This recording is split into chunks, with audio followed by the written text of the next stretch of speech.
ओम गणेश, हर हर महादेव। आज एक बहुत ही अद्भुत, बहुत ही श्रेष्ठ, बहुत ही सुंदर एक व्रत बताऊंगा। और यह व्रत जो कोई भी मनुष्य चाहे वो धारण कर सकता है, लेकिन ये अवश्य है कि अगर संकल्प करके आप यह व्रत करते हो तो अवश्य ही आपको यह पूर्ण करना होता ही है और पड़ेगा ही पड़ेगा।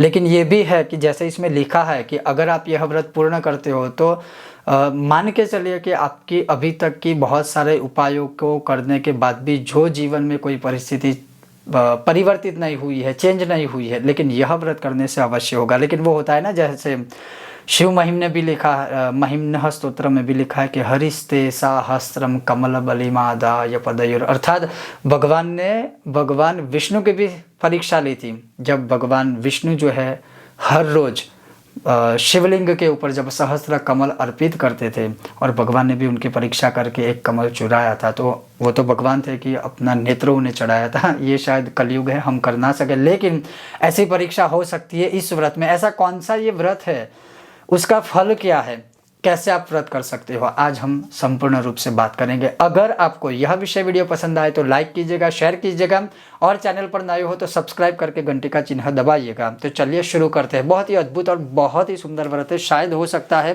कि बहुत लोगों ने यह व्रत आज पहली बार सुना होगा या सुन रहे होंगे। क्या आपने यह व्रत पहले सुना था? अगर सुना है तो आप हमें कॉमेंट बॉक्स में अवश्य बताइएगा। तो चलिए शुरू करते हैं। तो यह व्रत ऐसा है, कार्तिक पूर्णिमा से आरंभ करके आप चाहे तो माघ माह की पूर्णिमा तक, आप चाहे तो वैशाख माह की पूर्णिमा तक, और आप चाहे तो आषाढ़ माह की पूर्णिमा तक इस व्रत को कंटिन्यू कर सकते हो। अब ये व्रत है क्या? तो यह व्रत ये है कि एक इसमें लिखा है कि अगर इस व्रत को आप करते हो तो चिंता मत कीजिए, अधिक रूप से कोई नीति नियम आदि का पालन करने का आवश्यकता नहीं है और कोई भी ज़रूरत नहीं है। लेकिन यह व्रत अगर आप शुरू करते हो, और जैसे मैंने शुरुआत में कहा कि आपको आपने संकल्प लिया है तो वो पूरा करना ही पड़ेगा, उसमें कोई संदेह नहीं है। सबसे पहली चीज़ क्या है, तो भगवान ने ये कहा है कि पूर्णिमा से, जैसे मैंने बोला कि आषाढ़ पूर्णिमा से माघ वैशाख या माघ, जैसे कार्तिक पूर्णिमा से माघ वैशाख या आषाढ़ माह की पूर्णिमा, वो आपको डिसाइड करना है कि किस पूर्णिमा तक आपको यह व्रत कंटिन्यू रखना है। अब उस व्रत में है क्या कि सबसे पहली चीज़ जो भगवान ने कहा है कि अगर आप चाहे तो लक्ष्य तुलसी अर्पण करने का एक संकल्प ले सकते हो, अर्थात 1,00,000 तुलसी के पत्ते या तो शालिग्राम भगवान के ऊपर या तो भगवान विष्णु के ऊपर आप अर्पण करने का संकल्प ले सकते हो।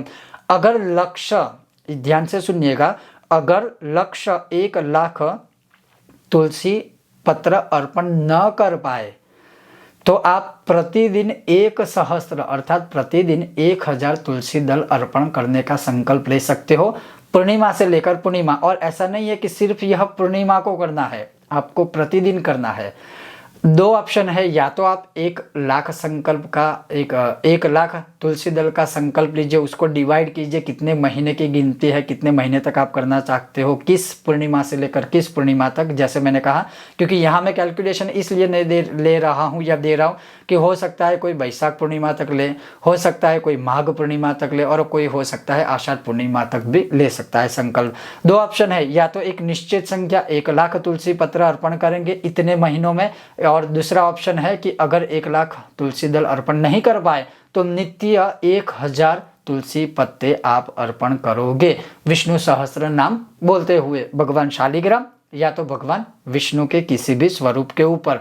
और तुलसी पत्ता जब आप नित्य यह अनुष्ठान में प्रयोग करते हो तो उसमें तोड़ने का कोई दोष नहीं लगता। अदरवाइज ऐसा है कि तुलसी पत्ता कभी भी किसी दिन ऐसे वैसे नहीं तोड़ सकते हैं, अन्यथा उसमें दोष लगता है।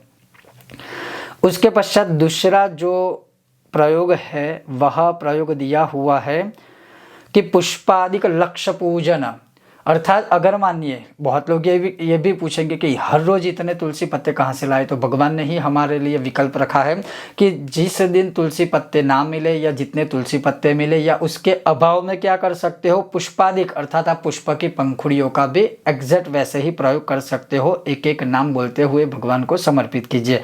चढ़ाया हुआ जो सामग्री है उसका क्या करना है वो मैं आज इस वीडियो के अंत में आपको बताऊंगा। उसके पश्चात अगर कोई शिव भक्त है, शिव उपासक है, तो एग्जैक्ट वैसे ही बिल्व पत्र लक्ष्य पूजा का संकल्प लेकर बिल्व पत्र अर्पण कर सकते हैं कार्तिक पूर्णिमा से ही यह जो व्रत है वो आरंभ होता है, या तो आषाढ़ या तो कार्तिक पूर्णिमा से ही।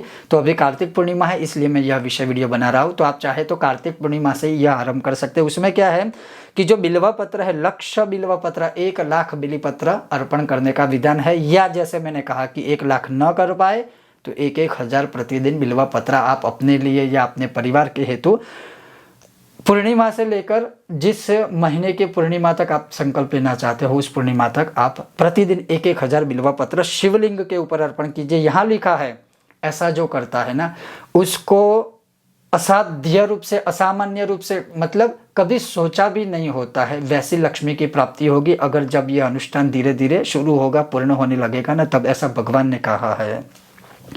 उसी प्रकार से अगर कोई गणेश भक्त है तो ऐसे ही दुर्वांकुर या फिर दुर्वा, कोई भी मनुष्य जब गणेश सहस्त्र नामों से ऐसे ही जब दुर्वांकुर या तो दुर्वा अर्पण करेगा भगवान गणेश जी के ऊपर, तो किसी भी प्रकार की बीमारी होगी, असाध्य से असाध्य बीमारी भी होगी, तो उसमें भी कुछ ना कुछ इम्प्रूवमेंट या उसका कोई निवारण आपको मिलेगा।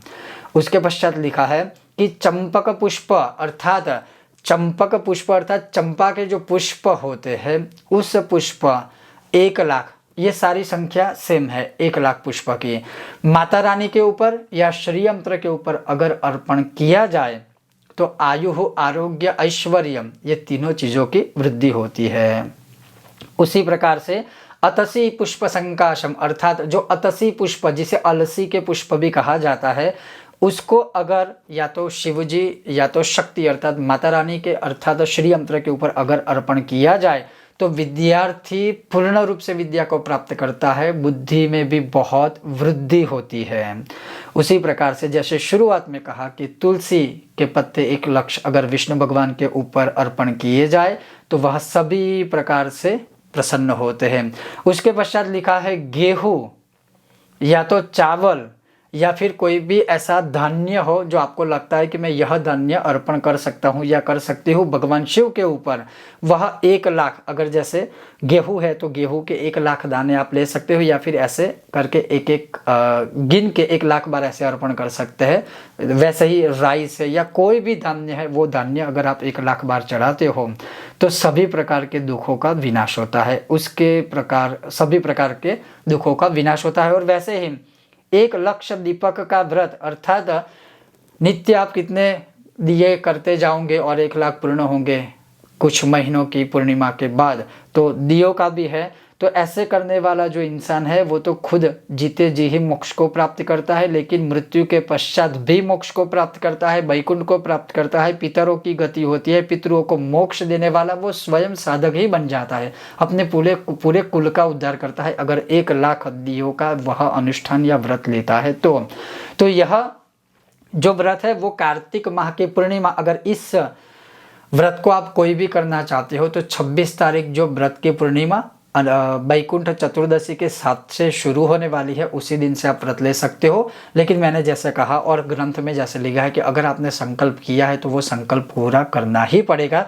लेकिन हाँ, आप चाहो तो यथाशक्ति शब्द का प्रयोग करके संकल्प ले सकते हो कि हो सकता है कभी कोई ऐसी परिस्थिति आ जाए कि जिसकी वजह से आप न कर पाए तो वहाँ पर कोई दोष न लगे। इसलिए अब इसमें कुछ चीज़ें जैसे मैं बताऊँगा कि आपने जो द्रव्य अर्पित भगवान के ऊपर किया है तो उन द्रव्य का क्या करें, किसी पवित्र जगह पर विसर्जित कर दीजिएगा। अगर बिल्वा पत्र है तो बिल्वा पत्र को धो के पुनः आप यूज कर सकते हो, ये शास्त्र में लिखा हुआ है क्योंकि वो कभी बासी नहीं होते हैं। तो बिल्वा पत्र जब तक सूखना चाहे आप सेम के सेम यूज करें, तब तक आपको कोई नए भी मतलब जो बिल्वा पत्र है वो मिल जाएंगे, तो वो एक अलग विषय है। बाकी सारा जो द्रव्य है जो भी आप अपने कामना हेतु की या कामना के अनुसार लेते हो तो उसका पवित्र जगह पर विसर्जन करें। दूसरी बात यह है, इतने लंबे समय काल में जैसे जो बहनें हैं या महिलाएं लड़कियां हैं, अगर उसका मासिक धर्म आ जाए कोई चिंता मत कीजिए, वह कुदरती प्रक्रिया है, वह कुदरती रूप से ही उसमें इंक्लूड ही किया जाता है, तो उसकी चिंता मत कीजिए। वो 5 दिन को छोड़ के फिर से आप शुरू कर दीजिए और गिनती स्टार्ट कीजिए आगे।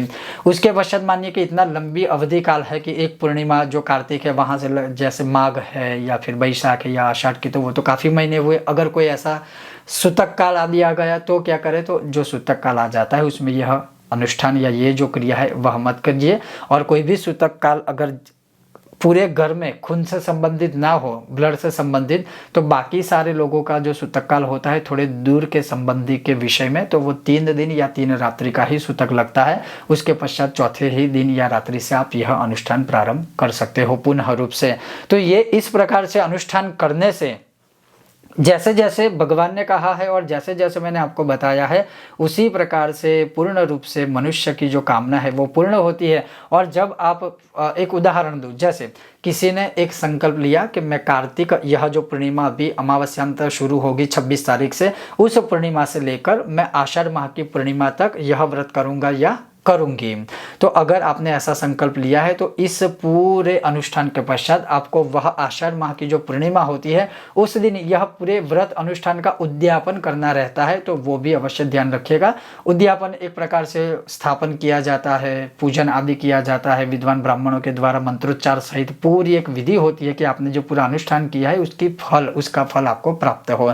तो कहने का तात्पर्य है बहुत ही अद्भुत है, बहुत ही उत्तम है और करने लायक यह व्रत है। लेकिन हाँ, जैसे मैंने कहा कि अगर आप कर पाए तो ही कीजिएगा, न कर पाए तो यथाशक्ति जो भी आपसे संभव है उतना करके आप भगवान को प्रसन्न कर सकते हो।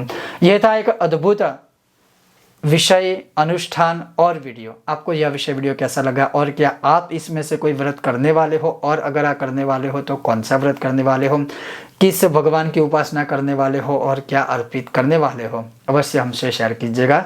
और विषय वीडियो पसंद आए तो लाइक कीजिएगा, शेयर कीजिएगा। चैनल पर नए हो तो सब्सक्राइब करके घंटी का चिन्ह अवश्य दबाइएगा। बहुत जल्द मिलते हैं नए विषय और वीडियो के साथ। देखते रहिए कर्मकांड बाय आनंद पाठक मेरे साथ। ओम गणेश, हर हर महादेवा।